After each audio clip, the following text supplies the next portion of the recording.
Stand for the pledge, please. Pledge allegiance To the flag of the United States of America and to the republic for which it stands, one nation, under God, indivisible, with liberty and justice for all.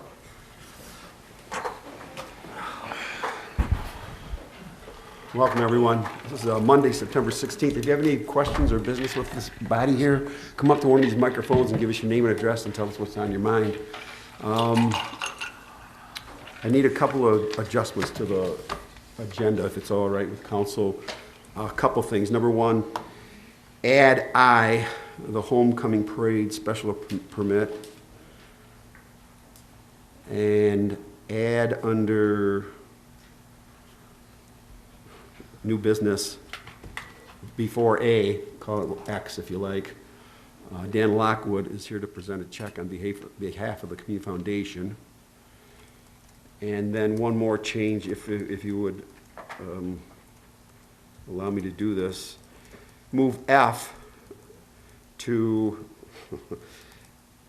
Before X? Before X. Thank you. The permission for Bay Geophysical. Larry Garvin's here and he has some health issues going on that he needs to get out here as quick as he can. So we'll move him up on the basis of that. So Garvin will be XX, and then the next XX is the, jeez, oh Pete, this is the, what did I say I was going to be? F. Dan Lockwood, thank you. All right, so we got to get that. All right, Larry. All right, thank you. I guess I'll ask for a motion to I'll do make that. a motion to amend the agenda. I'll support that. All in favor, say aye. Aye. Opposed? All right, thank you, and thank you for your patience on that. I know that's a little last minute, but it kind of came up. All right, call the roll, please. Cedar, Here. Ellery, Here. Kinsfater, Here. Koopa, Here. Laporte, Here. McCartney, Here. Watt, Here. all present, Your Honor. All right, thank you. All right, we'll go to 4, consent agenda. A, City Council minutes of September 3rd, 2019, regular meeting, recommendation approved. B is the Zoning Board of Appeals minutes of June 19th, 2019 meeting, recommendation received. C is the St. Clair Golf Commission minutes of July 9th, 2019 meeting, recommendation received. And D is the Board of Cemetery Trustees minutes of August 6th, 2019 meeting, recommendation received. Motion to approve A and D is presented. Support. Motion's made, supporting questions? All in favor, say aye. Aye. Opposed? All right, thank you. We'll go to number 5. We have the redevelopment ready community. The MEDC here is, this is Christopher. All right. Good evening, everyone. As mentioned, my name is Christopher Germain. I'm a senior planner with the Michigan Economic Development Corporation. And the city joined a program called Redevelopment Ready Communities about 2 years ago. You've been kind of patiently waiting for us to get to this next step of the process. And so we wanted to come here tonight, just walk you through what our baseline evaluation found and suggestions to help improve the city in terms of development review, but also just to remind you about what the program even is, give you some updates on some major improvements that it has seen over the last couple of years while you've been waiting for this baseline. So for those of you, hopefully you've seen this by now, but the baseline looks like this. It should have been in your packets at some point.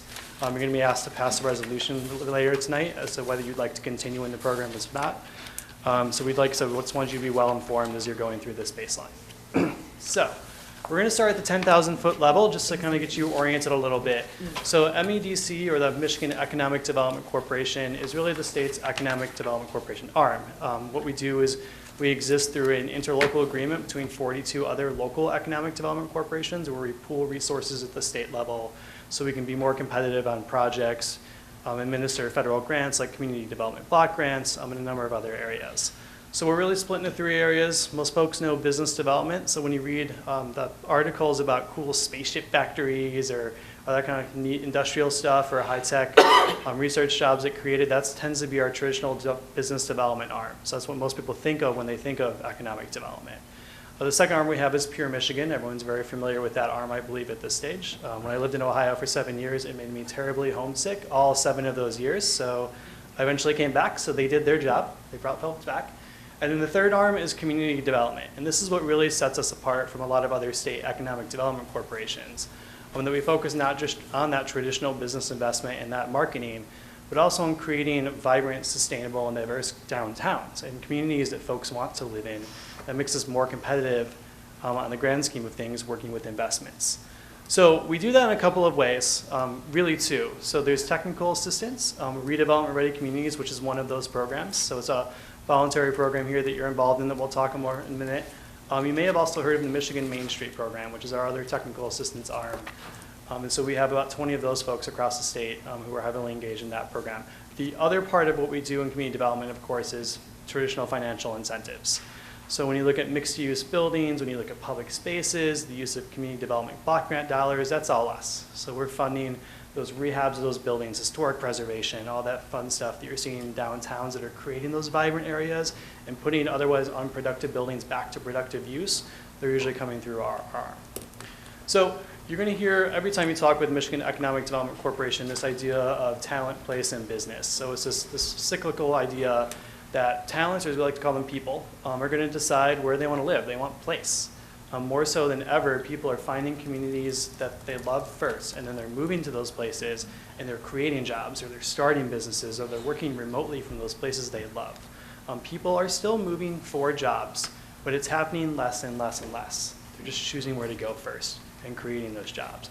So in order to create that type of place that people want to live in and move in and that's financially sustainable, you have to have business. So you have to have those jobs. You have to have the ability for people to shop and find places to eat and, of course, buy housing and all the other essentials. In order to run those businesses, you need people. So it just goes full circle. If you're missing any one of these three pieces, it's like a three-legged stool, right? It's a little wobbly and you're just not quite sure how it works. And so we at MEDC work to make sure that all three of these pieces are in place in everything we do. So redevelopment-ready communities in particular is guided by 8 principles. Don't worry, I'm not going to walk you through all 8 of these. I just do want you to be aware, because you'll hear us talk about these over the coming years as you continue to work through the program, should you choose to do so.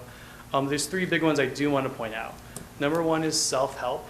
So redevelopment-ready communities, as much as we would love to come in and write your new zoning ordinance for you if you need it, which actually in your case you don't, or update your plans or make flowcharts for you, there's 4 of me and 267 of you across the state, so it's just not possible. So to move through the program, you have to believe in this idea that you want to make these changes. We're going to give you all the resources we can to help you, but you're ultimately going to have to be the ones who actually make these changes. Another big one on there is partnerships. No community gets through this program on its own. No community assigns it to a city supervisor or city clerk or whoever that might be and says, just go do this and get us certification. It doesn't work. You need to work with folks like your county partners. You need to work with your regional partners, your DDAs, in a lot of cases your chambers, your planning commissions. They all get involved in this process. It's a real citywide type of situation. So we want to make you well aware of that. And then the third one we really look for is predictability. So redevelopment ready communities, as I mentioned, is in 267 communities across the state right now. What we ultimately look for is not that all 267 of those communities operate the same way, but that they all operate predictably. So if I am looking to come invest, I understand what I'm getting into. I know what the community wants. I know what the process is to get my site plan approved. I know how much it's roughly going to cost me to do that. I'm not going into just a black hole, like hoping that eventually I'll come out with this investment on the other end. So this is a massively overcomplicated flowchart of how RSC works. So essentially, step 1 or phase 1 of RSC is engagement. You're past that phase. So we're going to we're going to pretend that phase didn't even happen. That was 2 years ago. You went to training, you completed a self-evaluation, and you passed that resolution about 2 years ago to participate. Done and out of the clear on that one. So step 2 is the evaluation. And so traditionally what would have happened is you would have moved straight from step 1 into step 2. We had a number of communities come into the program all at once. Hundreds flooded into the program within a matter of a year. So again, if there's 4 or 5 of us and hundreds of folks, it just took us a while to get to the second stage, which is where you got this baseline report. So we dug deep. We talked to folks who've invested here. We talked to folks who live here, sitting in your boards and commissions. We met with city staff. We read your zoning codes and your plans and all that stuff, and came together and looked at those compared to our set of best practices that we'll talk about in a minute, and came up with the recommendations in this report. Ultimately, what this report does is it gives you a roadmap for getting to certification, which is the end goal. You, of course, don't have to follow these recommendations exactly, and we'll kind of get to the flexibility involved in that. But this is really the end of that next phase. So the very last step will be tonight, you deciding whether you want to continue with the program right now. And the third phase is just certification. So it's just working your way towards certification. Some communities have managed to do it in 8 months from the day they get the report. Some communities took 5.5 years. Some still haven't gotten there. So it's really just a kind of matter of taking your time and doing it right. We don't believe in artificial deadlines or anything like that. Ultimately, you get the certification. That comes with a whole slew of benefits that we'll talk about here at the end. And then that's an ongoing process after that. So it's not nearly as intensive, but RRC is not a static program. The best practices change over time, so you do go through recertification processes every 3 years that are a lot more simple than the process you're going through right now. So this is a map of everyone who's in the program, just to give you a good idea. Region 6, where St. Clair is one of our most populated regions. You have a lot of neighbors going through this program as well. Marine City is about to get their baseline report. Port Huron is actually next on my list. And we have a couple other folks in the county who are also working their way through there. The ones with the gold stars are certified. So those ones who've made it all the way to the end. As of yesterday, there's actually 35. So Novi just reached certification. So 35 out of 267. That tells you it's not the easiest program in the world to get through, but it's worth it in the end, all the benefit that comes with it. We have a lot of communities, I think, over the next couple of years that are going to turn from those red and blue dots to stars. Oops. All right. So best practices. This is really what sets RSC apart from a lot of other development, quote unquote, removing red tape type of programs that you might hear about, is we're a lot more comprehensive than the rest. So we really believe in this idea that communities should be active in economic development. And we say that because if you don't sit in the driver's seat, there are other communities that are. And so you really just, you need to know what you want to become, and you need to understand the process about how to get there. We don't recommend you start buying buildings and becoming a developer yourself, but we do recommend that you start just understanding that process and how the tools work, and where are the appropriate places to apply those tools and whatnot. So that all starts with that foundation of community plans and public outreach. So we really believe firmly in having master plans, downtown plans, capital improvements plans, public engagement plans, a lot of things that you're already doing. And so we're really just looking at those things, making sure they're up to date, making sure they have the best practices incorporated into them. Most communities don't struggle with that best practice, but it's really foundational to getting the rest of it right. The second best practice deals with zoning regulations. So it's the idea, of course, that once you've decided what you want St. Clair to be, you put the rules in place to actually allow that and to make that happen. So the most common example all the time is we see master plans for mixed-use downtowns, and in their own zoning code it prohibits that. You're really shooting yourself in the foot with your own rules. And so making sure that those rules align with what you want is what we really look for there. So you have those rules in place, we move forward to the third best practice, which is just that process for making sure people who want to develop and build buildings here understand those rules and then get through that process in a timely manner. Like I said, what we really look for here is predictability. We don't have an ideal development review process. We don't want you to cut every step. We want you to think about the steps that matter to you. Some communities can approve things in 3 days that we work with. Some take 3 months. What we care about is that we understand that process and that it's very, very clear. So then we kind of wrap it up with the last couple of best practices. Fourth one is recruitment and education. So that's just looking to make sure the folks who are making decisions on your development review processes are getting the education that they need. Right? So if you're a new planning commission member, are you supporting training? Are you sending them to those things? Are you bringing training to them? Which is oftentimes what has to happen, so that when they're making these legally binding decisions, they know what they're actually making decisions about. Fifth one is community prosperity, which deals with economic development, marketing, just kind of incorporating everything with a nice little bow. And then the last best practice is called redevelopment ready sites. That's where you do get really in the weeds in terms of saying we've got the plans in place, we put all our rules and everything in place. Now we know there's a couple of properties here that we'd really like to see redeveloped. It's a lot of times an old gas station or an abandoned downtown building, or maybe it's just an old lot that was raised years ago and you've just struggled to get any development there. But you think if you could, then that might be catalytic to attracting other development. So we'll actually help you package those things and get used to understand how those tools work and working on them. This thing is a little touchy today. So this is where you're at, 40% green, which means fully aligned, so we're recommending no changes to those criteria. And you'll notice, there's 41 boxes on here, and that's because we took those 6 best practices and tried to make them more digestible. So you don't have to, what does plans really mean? Well, it means you have like 6 different things to tackle within there. 40% is a phenomenal baseline evaluation. I will say that right off the bat. I rarely break 20% in most of the communities I work with. So to be already at 40 and to have another 48% all the way there puts you at 88% already done or almost done. You have a couple of like small areas to work on, but in general, you're in really good shape at this stage in the process. So I'm not going to go through the report in full detail, but I just want to highlight some of the things that you are, again, doing really well and some of the areas we'd recommend you start working on in the immediate term. So things you're doing really well, capital improvements plan. This is one we oftentimes do green, but you guys are already on top of this. It's a really great financial tool, right? Of course, for planning your capital investments in this community.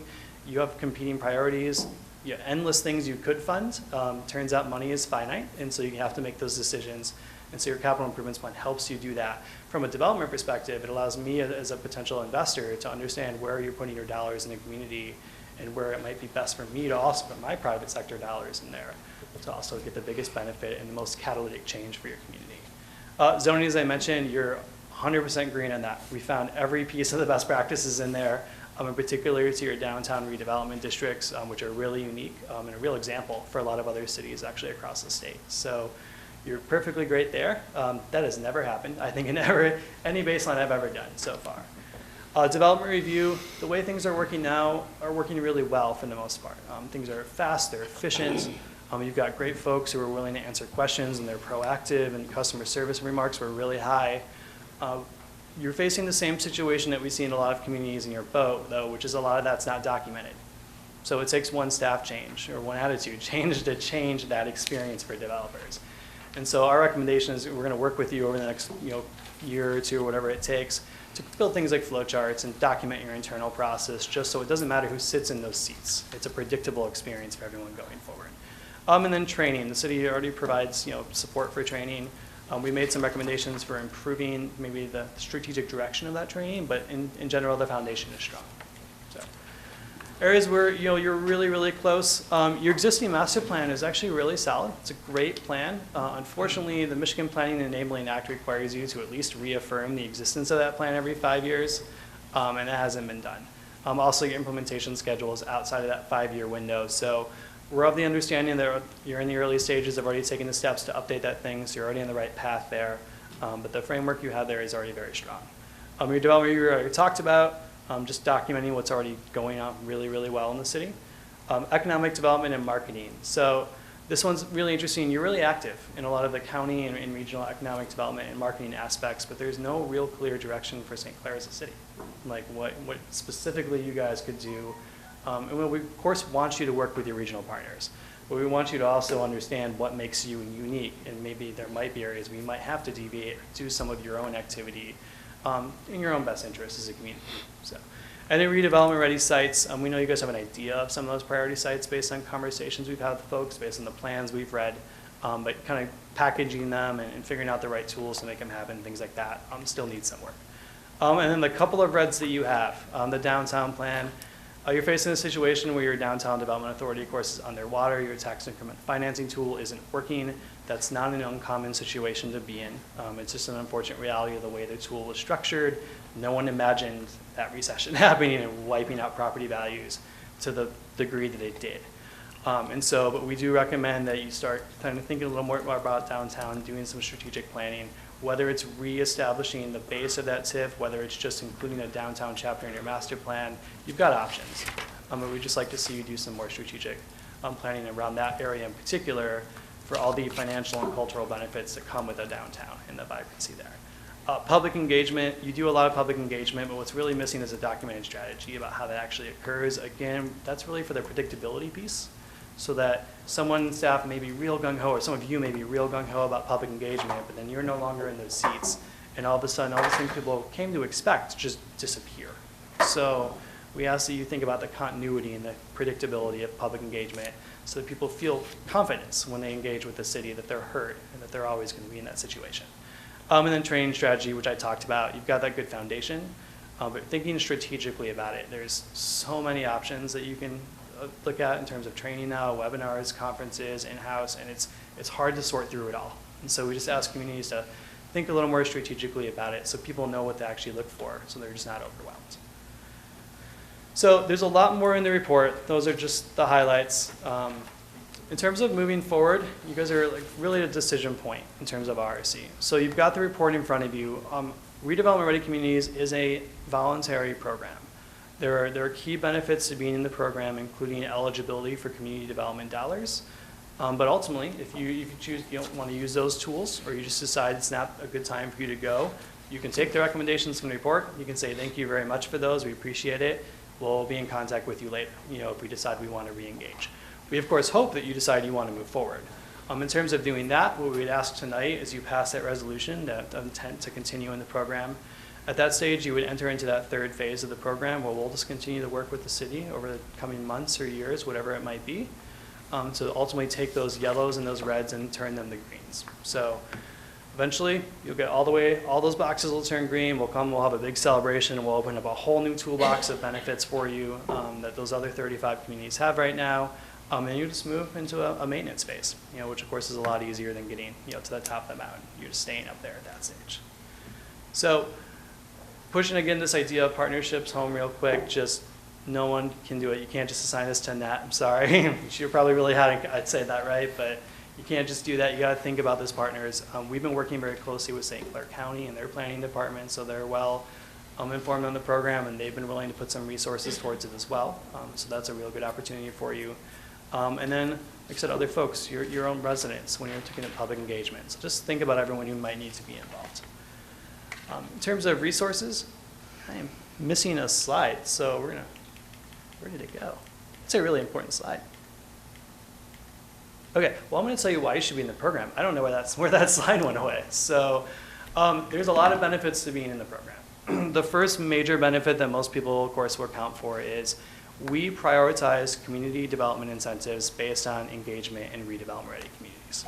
So what that means is if you want to access community development block grants at the state level, community revitalization program, public spaces, community places, state brownfield tax increment financing on the non-environmental side, we run all those programs. And so when you come to us asking to use those tools, the first question we're going to ask is, are you engaged in REC? If you're not, it's still possible, but it's pretty unlikely because you've got 266 other folks who are also asking for those tools. So definitely the biggest benefit, at least from a tangible value. Of course, there's other tangible values to it. The most popular one, aside from being eligible for those tools, is we have a technical assistance fund that's available only to RSC communities. What we mean by that is we're willing to put money where our mouth is. So if we ask you to update your master plan or to create an economic or marketing strategy, we'll actually pick up to 75% of the cost of doing that work. So up to $30,000. It's a really generous fund. It's the only one of its kind in the state, and really in the country that we're aware of, that really works on these types of projects. So there's money sitting there to help you get to the end of this process.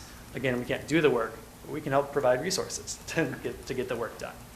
RSC is also, of course, just a good housekeeping seal of approval, right? Just getting your house in order and making sure if something's working now, cementing it in place so that it works into the future. Once you get certified, there's a number of other benefits, including our redevelopment services team, who is actually a dedicated team of folks who have a lot of experience in real estate investment and development.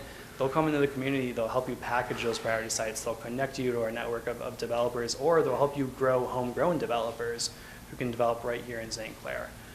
We also provide free comps and conferences and networking, and the list of benefits to being certified really just goes on and on and on, and it's constantly growing. We as a program have only been around statewide since 2013, so by state standards we're very young, and we have a lot of room to grow, and we have a lot of support to grow. So we definitely would like to bring those benefits to the city. So the last thing I would just say is if all of this is new to you, right, you've never heard of community development or any of these programs I've just mentioned at all, myplace.org is our website. It's very user-friendly. It actually doesn't look like that anymore. We need to change the slide.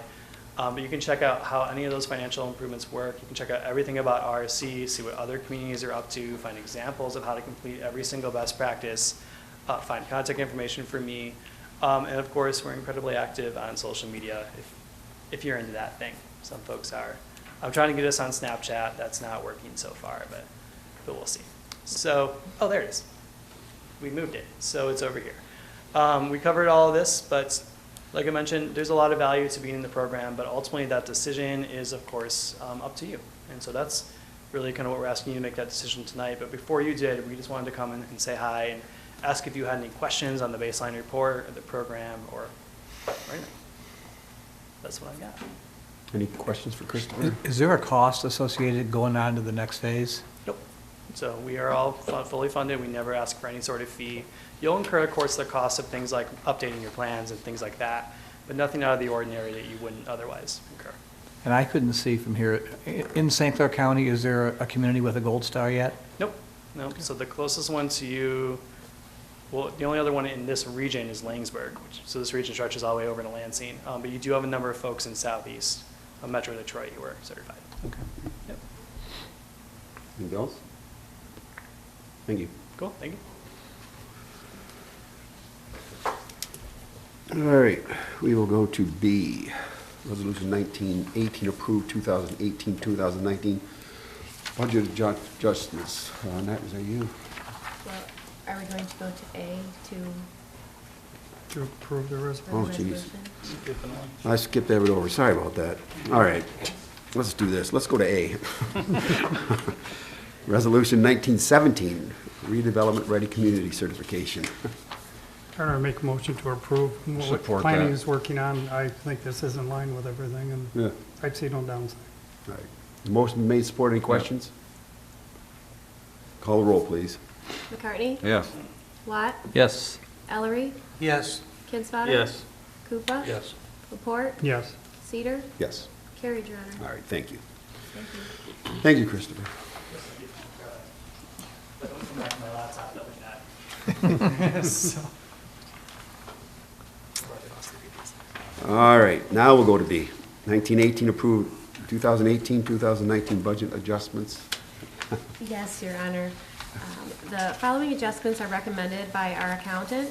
The information is presented to you in as close to the format as you're used to.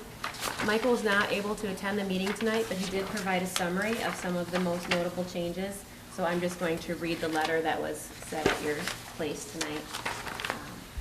The primary variances in our general fund that we would like to address rest in the following departments: accounting, assessing, and park maintenance. And most of these will be familiar to you anyway, regarding the assessing, how we did the contract, so that overlapped a little bit. For the two departments, accounting and assessing, unexpected changes took place, including departures of staff that led to the city contracting third parties. Because of these changes, our contractual services were significantly more than expected, and our wages significantly less. Due to the inherently more regular conditions of employment against contracting, our costs were higher. The third department we would address is park maintenance. As we know, we undertook the Imagination Station project, which resulted in significant costs. We are requesting a significant amendment to our budget in this department to help alleviate those costs that we incurred. And then there's a separate page that was always included also, that just listed several of the major funds. And a couple of the notes that Michael stated is addressing the relevant funds besides our general fund. Our major streets fund experienced a significant difference in revenue from what we had expected, resulting in a surplus. However, our local street funds revenue was majorly under what we had expected, resulting in a deficit and offsetting our surplus from major streets. The other primary variance to discuss stems from our pension fund, with that additional payment of $250,000 that was made earlier in the year to help offset the unfunded liability projected by MERS. So those are the notes that Megan provided. It's in the form of a resolution to approve the budget adjustments.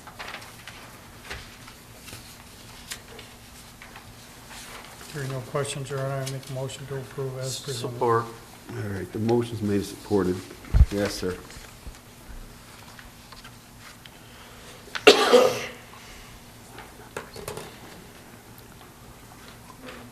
Appointment 1374 South Riverside, what are the numbers? What are what numbers? Adjustments? What, I couldn't hear, if you said it, I couldn't hear you. I did not say it. We don't typically state all of the budget adjustments. I could hand you a copy if you would like. If that's what you vote on. This is what we're voting on, so you can have my copy if you'd like. Thank you. You're welcome. Any other questions? Call the roll, please. Watt? Yes. Ellery? Yes. Kinsfather? Yes. Koopa? Yes. Laporte? Yes. McCartney? Yes. Cedar? Yes. Carried, Your Honor. All right, thank you. Thank you. All right, let's go to reports of administration. Ms. Stewart, do you have anything tonight? Just a couple things, save the dates. A reminder that the community report forum for the First Impressions Tourism Grant is this Thursday, 9/19/19 at 5:30 at Pine Shores. FIT is a comprehensive community assessment conducted by anonymous visitors to our community. and it will help us learn about our strengths and weaknesses through the eyes of first-time visitors. So again, that's Thursday at 5:30 at Pine Shores. I'm pretty excited. Of course, we know I love the community, but I'm interested to hear what other people from the outside think, and it can only improve us. So that will be fun. And another reminder for the Master Plan Update Open House, which is Thursday, October 3rd, also at 5:30, but here at City Hall. That's all I have, Your Honor. Thank All you. right, any questions for Ms. Sturdy? All right, let's go to Mr. Downey. You have anything tonight? Nothing this evening, Your Honor. Anything for Mr. Downey? Let's go to City Department. Chief Rakers here for a special presentation.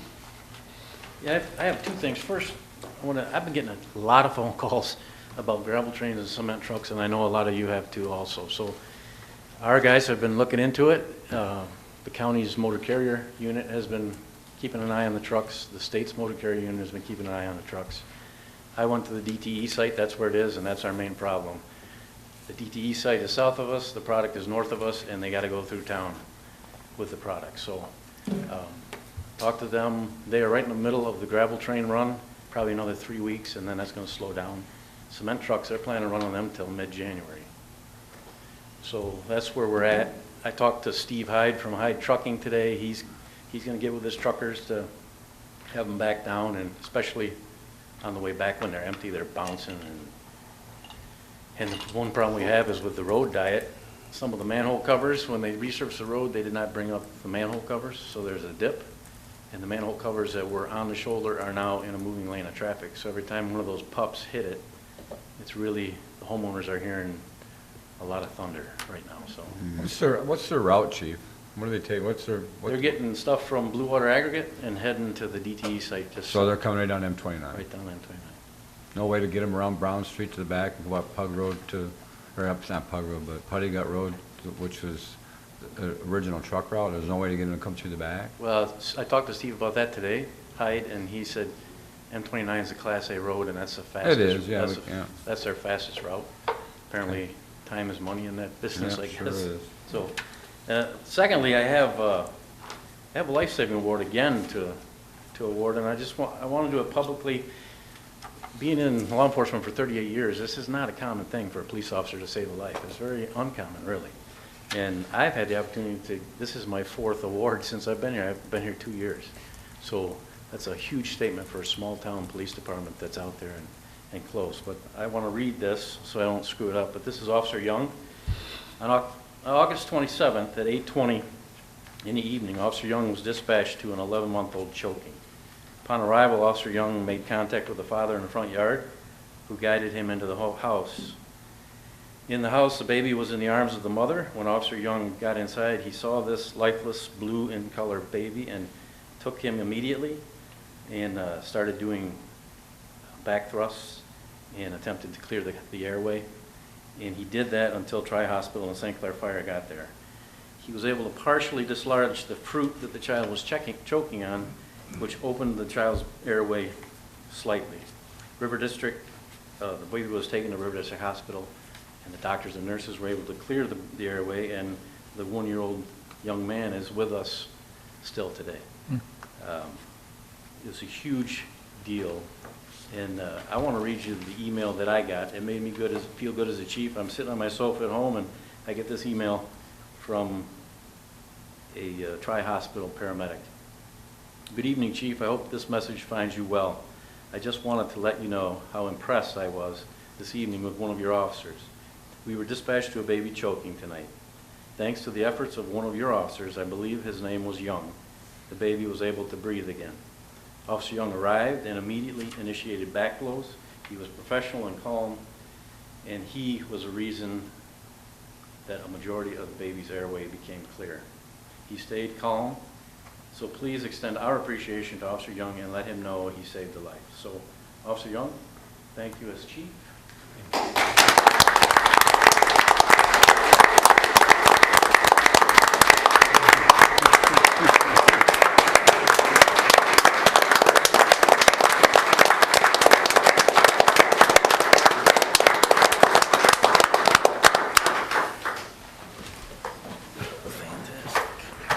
Thank you, Chief. Ryan, congratulations and thank you.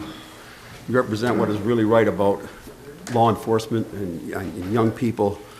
Due to the fact that we have a large agenda after this, and since Ryan saved someone's life, I know a lot of you guys came to see Ryan. If you don't want to stick around for the rest of the meeting, you can use this minute to to leave.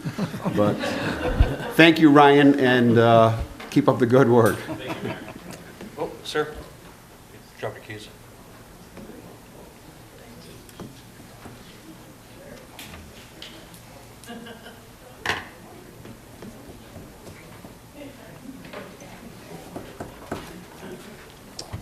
All right, we will go to D, authorities, boards, commission, committee chairs, or council reps. Anybody have anything? All right, number 8 is unfinished business. There's no unfinished business tonight. A, or number 9, A or X, or what do we call it? Larry, you're up.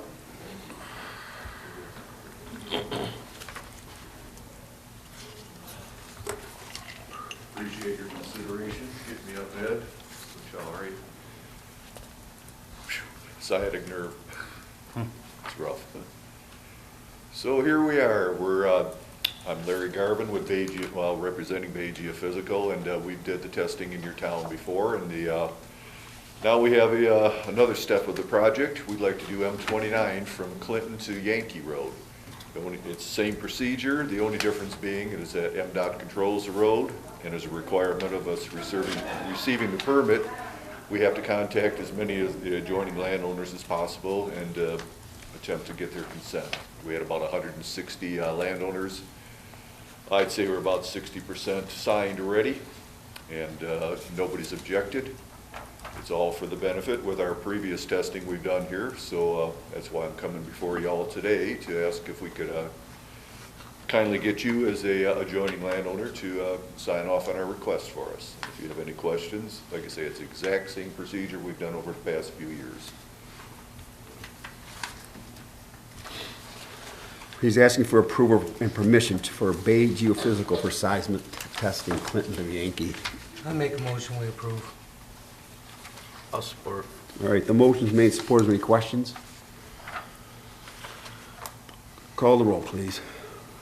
Ellery? Yes. Kinsfater? Yes. Koopa? Yes. Laporte? Yes. McCartney? Yes. Watt? Yes. Cedar? Yes. Carried, Your Honor. All right, thank you. Thank you, Larry. Good luck. Thank you very much, and as a consideration, we will inform the town or the city and everything when we're going to be out there, so you know the exact dates. Hopefully a couple days will take care of it. All right. Next month after at the latest. Right. Thanks again for everything. Good to see you all again. Good luck with your sciatica. Thank you. All right, second X, Dan Lockwood is here.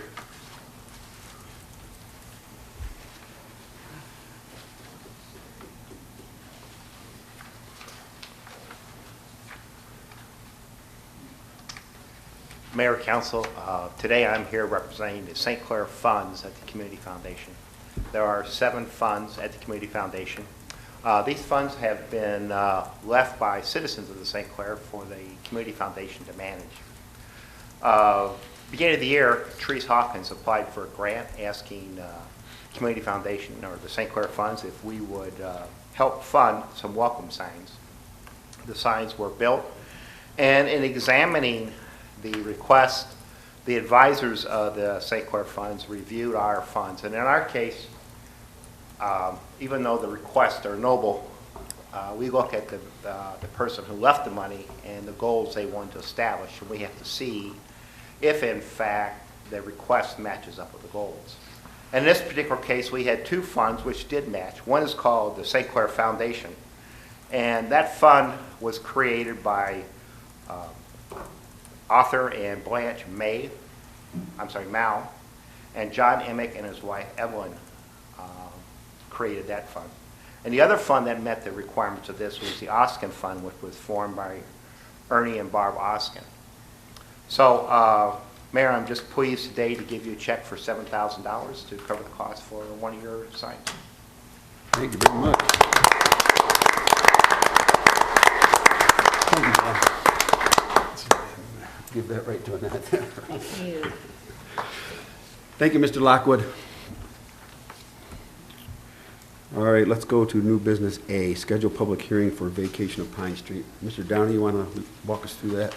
Yes, Your Honor. A project that the city's been working on with some local property owners and with the, in fact, the St. Clair funds that Mr. Lockwood just referenced is a building of some parking spaces on what is technically a city street. It's Pine Street located east of South Fifth. Additionally, some more parking spaces on South Fifth itself. But in order for that lot to be developed, the city must vacate the street. And in order to do that, there must be a public hearing scheduled. So I believe that the request from administration is the public hearing be set at the time of our next regular meeting, the first meeting of October. And following the public hearing, the administration will be soliciting a resolution to vacate Pine Street east of South Fifth in favor of these various parking spaces for which the city is essentially coalesced with the St. Clair funds and some local businesses to complete this project. We're asking for the public hearing to be on October 7th at 7 o'clock. I'll make a motion. Support. All right, any questions? All in favor say aye. Aye. Opposed? All right. B, bid proposal for Fifth Street additional parking project. Sturdy? Yes, you may recognize this from previous agenda, and I added this today to make a separate motion. After review of the minutes from the last meeting, the motion was actually to, for the city to add extra funding towards the project. It didn't actually include the approval for Raymond to do the project. So what I'm asking for today is a motion and second to award the bid to Raymond to complete the project. I'd make the motion. I'll support it. That motion is going to need two things added to it. The motion can be made to approve this based on the passing of the vacation at the next meeting, and also the successful negotiation, if you want to call it, or signing of the leases, execution of the leases with the businesses. I'd make that motion, Your Honor, with those support that. addendums. All right, thank you. Okay, so the motion is made and supported to award the bid with those two additions, the vacation of Pine Street and the signed agreements with the parties. Call the roll, please. Kinsfater? Yes. Koopa? Yes. Laporte? Yes. McCartney? Yes. Platt? Yes. Ellery? Yes. Cedar? Yes. Carried, Your Honor. All right, thank you. All right, thank you. Proposal for 2019-20 property and liability insurance renewal. Yes. Ms. Sturdy? Yep.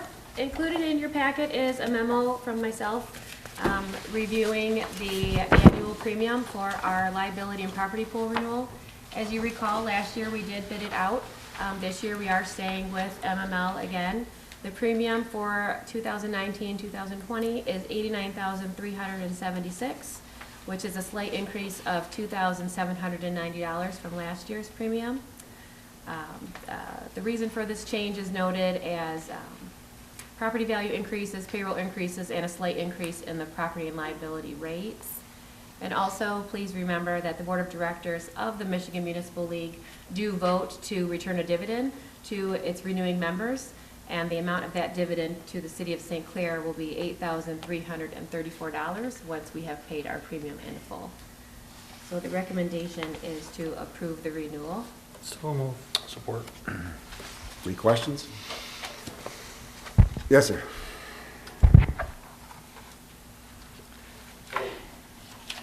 Bill Clinton 13, 74 South Huntington. This is for next year, you take it? This is actually the city's fiscal year, so it'll start October 1st. Okay, because I remember a while back, Mr. Ellery made a motion to bid all the services out. This wasn't bid? This was not bid. Last year we did a bid, and it's not feasible to conduct a bid every year. This takes months and months to My do. question is, Mr. Ellery made a motion to bid out all city services. Did that pass, or is that? I don't believe that was a motion. It was a discussion for sure. I don't recall if it was a motion. Was it a motion? It was just a discussion? Wasn't a motion. All right, so we don't have to bid everything out. I was just kind of curious. I thought he made, I didn't know it was a discussion that he asked about it. And it's still a discussion, but we can't bid everything all at once. It's not an efficient way to do that. So last year we bid this, 1920 we'll bid something else, and that just makes the most sense. All right, I was just curious. Thank you. Did we call the roll on that? We did not call the roll on All right, call the roll, please. that. Koopa? Yes. Laporte? Yes. McCartney? Yes. Watt? Yes. Ellery? Yes. Kinsfater? Yes. Cedar? Yes. Carried, Your Honor. Thank you. Thank you. All right, let's go to D, bid process for DPW building repair. Is that you and that? That's me. Okay. In your packet is the recommendation to approve some repair to the salt barn and then other roofing maintenance repairs over at the DPW site. St. Clair Roofing came in at $8,750. The quotes required per charter were received and reviewed, and while the initial repair of the salt barn can be approved without your formal vote, because we're also asking for an additional $680 to do the metal roofing repair, it does require it to come before council today. So the repair is within the budget, however, most likely it'll be in the next fiscal year when the invoice comes. But it is recommended to approve the bid from St. Clair Roofing to conduct both repairs to the salt barn and the metal roofing repair. I did invite Bob to come tonight if you had any specific questions on the actual repair. So any questions of that nature can be requested to Mr. B. Well, I'd first make a motion to approve the bid. All right, motion made and supported to accept the bid for the DPW building repairs. Any questions? So are we doing the office too for 5,500? No, Okay, so that's scratched. correct. Any other questions? Call the roll, please. Laporte? Yes. McCartney? Yes. Watt? Yes. Ellery? Yes. Kinsfater? Yes. Koopa? Yes. Cedar? Yes. Carried, Your Honor. All right, thank you. Thank you. All right, E, we have a boathouse lease transfer, 1145 South Fifth Street. Yeah, included in your packet is a memo to transfer ownership from 1145 South Fifth Street from the current owner to a new owner, and the bid process, or I'm sorry, the direct sale process was followed. All of the qualifications have been certified. Motion So- to approve. Support. Any questions? All in favor say aye. Aye. No. Opposed? Opposed. Opposed. One opposed. All right. We're going to G. Approve appointment of city superintendent.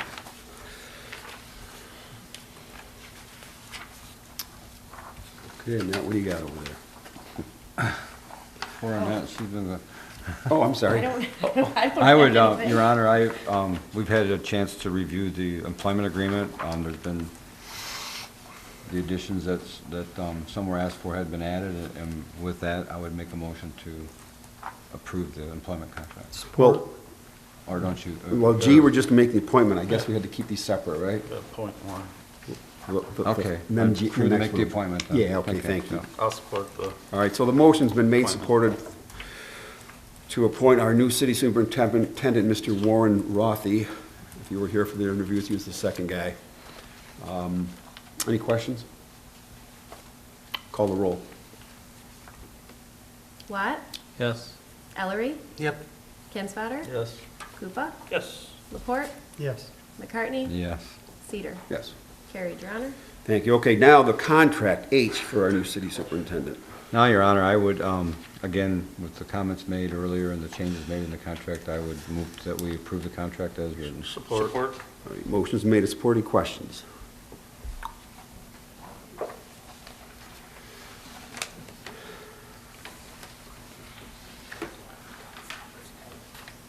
So claiming 1374 South Riverside, just exactly what are we gonna pay him, what's he getting? Okay, so other than the boilerplate stuff that is covered by the administrative agreement for insurances, the wage will be $68,000. He is foregoing a pension. He will not have a pension plan. He will get a contribution of 10% from his wage to a 457.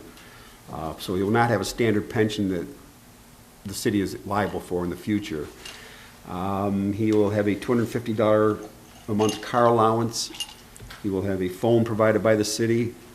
He will start with 5 vacation days right from the get-go. that's the main points. Is there anything else you were specifically looking for? I think you covered it. Yep. It's covered. All right, so is the you made the motion? Yeah, that's been made. Supported. Okay, any other questions about that? Before I redo the vote, he did, I talked to him the other day, and he apologized that he couldn't be here tonight. He is on a community foundation up in Lakeview, and tonight was their last meeting that he could attend, and being that he'd been part of that, he wanted to make sure he was there for them.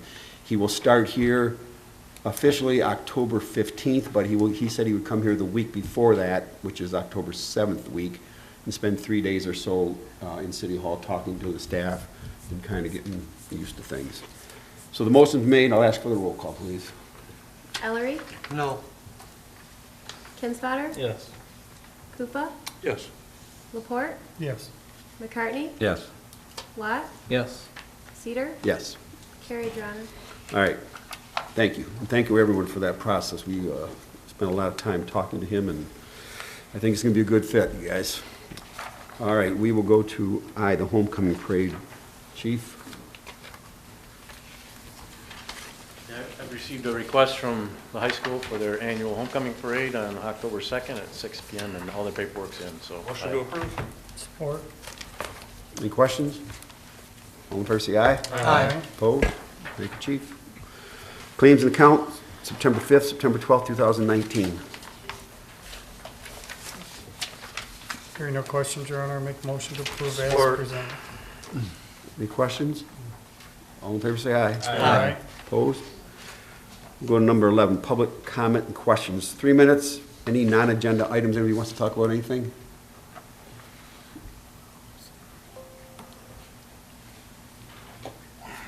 Yes, Your Honor.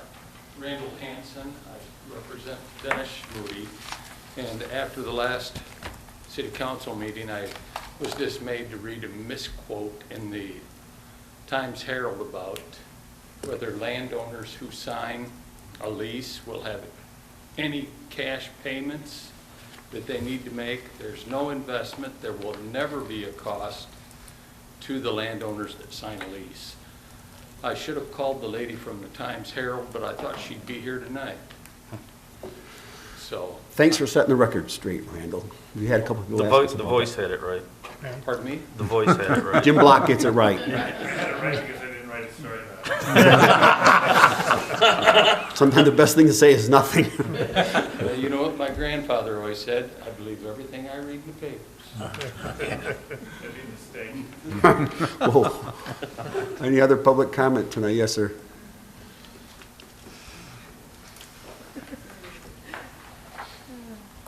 Bill Flynn at 1374 South Riverside. I was just kind of curious how we're doing on the sidewalk replacement. When's it gonna start? And who's doing the work? We don't have those details yet. In fact, another situation came up today in our favor, that there is possibly a project I haven't even shared with council yet. I just got the information this morning. So we're going to put the sidewalk repair on hold because it might be included in another project that's funded outside of city funds. So I don't have any answers to those specific questions you just asked. And I noticed we put some gravel up on, Bob might be asking my question, Oak and Golf Street. We filled in some holes. It's eventually it's gonna end up down on the corner again. We come in with the township on Oak Street. Still in process.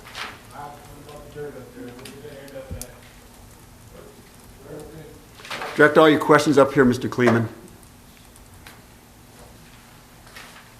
The gravel they put in on, at the end of Golf Street and Oak Street. Thank you. Filled in the trench that washed out. Yeah. How are we gonna keep it up there? There's no way to keep it up there unless we pay for the little, we tried everything. And you're still in talk with the, Still working on it. with the city, with the township? Thank you. Township agreed to come and talk to us. Pardon me? Township agreed to come and When's talk. that gonna happen? Any idea? Yeah, we're waiting for his calendar. You wait for him? All right. Anybody else? Nope.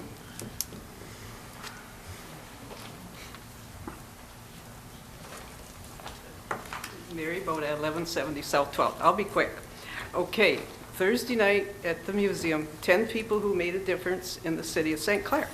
And the most important one, of course, is Tom McCartney's father, who worked for the DPW for 39 years. Mr. Delano thought he was going to last 2 weeks, and he lasted 39 years. That's true.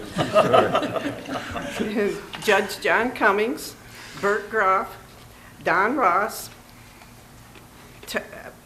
Fire Chief Tom, and funeral home owner Tom and Mickey Bauer, Mrs. Hinkleberg, who taught kindergarten forever, Jim Clary, everybody knows him, Marv Dealin, the barber, and Dr. Beer.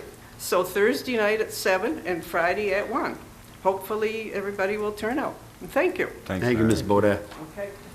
Good old Dr. Beer. All right, anybody else? All right, let's go to number 12 then. I have a few things if you're, give me your patience.